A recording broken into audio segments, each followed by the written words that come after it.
अस्सलामुअलैकुम जी। तो प्यारे व्यूवर्स, कैसे हैं आप? उम्मीद है खैरियत से होंगे। तो आपको वेलकम करते हैं अपने नए व्लॉग में जी। तो अभी देखिए मैं रूम में बैठा हूँ, दरवाज़ा भी मैंने बंद किया हुआ है, लेकिन बाहर देखिए बच्चों का शोर कितना ज़्यादा आ रहा है। वीडियो बनाने का मुझे टाइम ही नहीं मिलता कि मैं किस जगह पे बनाऊँ, क्योंकि बच्चे हैं माशाल्लाह, तो और काम वाली हैं, वो शोर इतना ज़्यादा करती हैं। वो खेल रहे होते हैं, बाद अवैस भी खेल रहा होता है, तो मेरे लिए वीडियो बनाना बहुत मुश्किल हो जाता है, ख़ास तौर पर घर में। और अगर मैं कहीं बाहर पे गया हुआ हूँ तो फिर वहाँ पे वीडियो आसानी से बन जाती है। किस तरह मैं बनाता हूँ, तो व्लॉग बनाने के लिए सबसे पहले अगर हम मोबाइल की बात करें तो मोबाइल से बहुत अच्छी वीडियोस बन जाती हैं अगर आपके पास आईफोन है। और व्लॉगिंग जो है वो काफ़ी लोग मुझसे पूछते हैं कि फ्रंट कैमरे से बनानी चाहिए या बैक कैमरे से।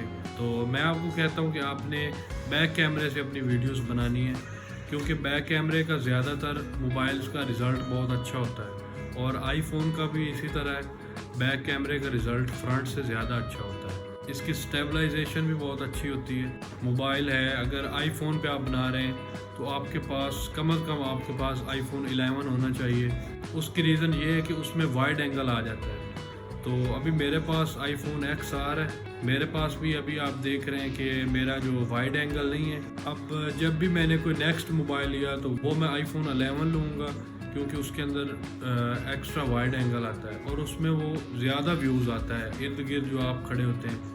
दूसरे रेयर कैमरे में ये होता है कि ज़्यादातर आप स्क्रीन के अंदर खुद ही नज़र आ रहे होते हैं, और पीछे का जो व्यू होता है वो इतना ख़ास नज़र नहीं आ रहा होता व्यूवर्स को। तो एक तो आपने ये कोशिश करनी है कि बैक कैमरे से बनानी है अपनी वीडियोस, और अगर आपके पास वाइड एंगल है तो आपने वाइड एंगल को यूज़ करना है, और जो फ्रेम रेट है वो आपने मैक्सिमम, जितना आपका मोबाइल सपोर्ट करता है वो आपने मैक्सिमम रखना है। और अगर आईफोन आपके पास हो 7+ हो, 8+ हो, या फिर XR हो, X हो, तो इनके अंदर 4K और 60 FPS की होती है सेटिंग, तो आपको वो चूज़ करनी है। उससे वो फिर वीडियो की स्टेबलाइजेशन बढ़ जाती है। अब जैसे ही आप देख सकते हैं इसकी स्टेबलाइजेशन जो है वो बहुत अच्छी है। अगर आप FPS कम रखेंगे तो वो ऐसे शेकी बनेगी वीडियो आपकी जी। ये तो होगी मोबाइल की सेटिंग।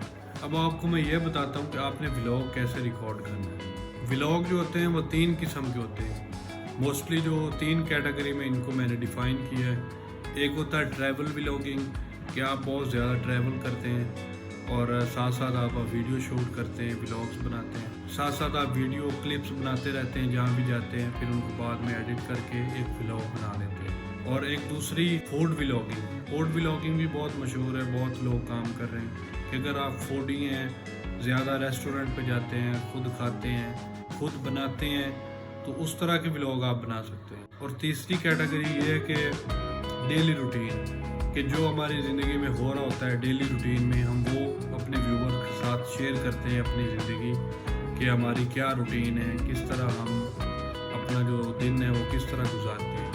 तो एक कैटेगरी ये है। सबसे पहले आपने इन तीनों कैटेगरीज में अपने आप को देखना है कि आप कौन सी कैटेगरी में व्लॉग्स बना सकते हैं। आप मिसाल के तौर पर आप जो है डेली व्लॉगिंग करना चाहते हैं, तो डेली व्लॉगिंग में ये होता है कि जिस तरह आप अपना सारा दिन गुजारते हैं वो अपने मोबाइल के साथ शूट करते रहना है। पहले अपना एक इंट्रो दे लेना है, फिर उसके बाद जहाँ पे आप जा रहे हैं, कुछ खा रहे हैं, कोई किसी जगह पे काम पे जा रहे हैं, तो वो आपने अपना सारा दिन जो है वो क्लिप बनाते रहना है। वो शाम को आपके पास कम अज़ कम, जैसे मिसाल के तौर पर आप ले लेंगे 20-20 सेकंड का आप क्लिप बना लेते हैं। उसके बाद फिर आप शाम को उन सभी क्लिप्स को बैठ के उनको मर्ज करते हैं, उनके अंदर जो फालतू होते हैं क्लिप्स उनको डिलीट कर देते हैं और वीडियो एडिटिंग के ज़रिए व्लॉग बना लेते हैं। तो उनके अंदर एक स्टोरी टेलिंग जो है होना वो बहुत ज़रूरी है, कि जो आपके साथ व्यूअर अटैच्ड हो रहे हैं उनको ये पता चले कि कोई एक आपने स्टोरी बनाई है आज के दिन। आपका जो थंबनेल है उसके ऊपर आपने काम करना है, और वो आपने ज़्यादा से ज़्यादा अच्छा बनाना है, जितना आप मैक्सिमम बना सकते हैं। तो ये थी कुछ टिप्स, जो मेरा एक्सपीरियंस वो मैंने आपके साथ शेयर किया। तो इस तरह आप अपनी जो व्लॉगिंग की जर्नी है वो शुरू कर सकते हैं। तो अपना बहुत सारा ख्याल रखिएगा, दुआओं में याद रखिएगा। हम मिलते हैं इंशाल्लाह फिर किसी नए व्लॉग में। तब तक के लिए अल्लाह हाफ़िज़।